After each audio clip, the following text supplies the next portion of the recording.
एगो दादी जी की तरफ से भी हजारों हजार रुपए का पुरस्कार आया है। माता रानी मंगल में बनाए रखे। जा कहला लड़का के भगा दी किला मछली आओ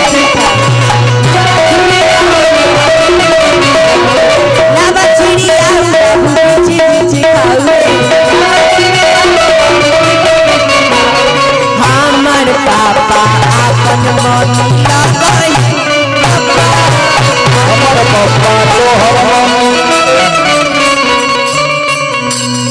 देखला न बाजा वाला के मार लगे कितना जोर से पीले रहे की रे कहली है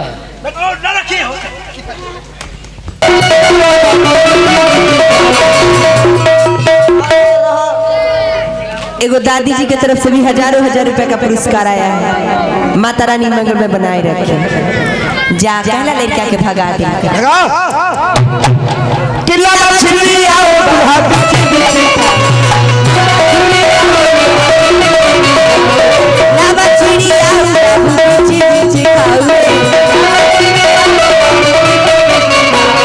हमर पापा अपन मोनिया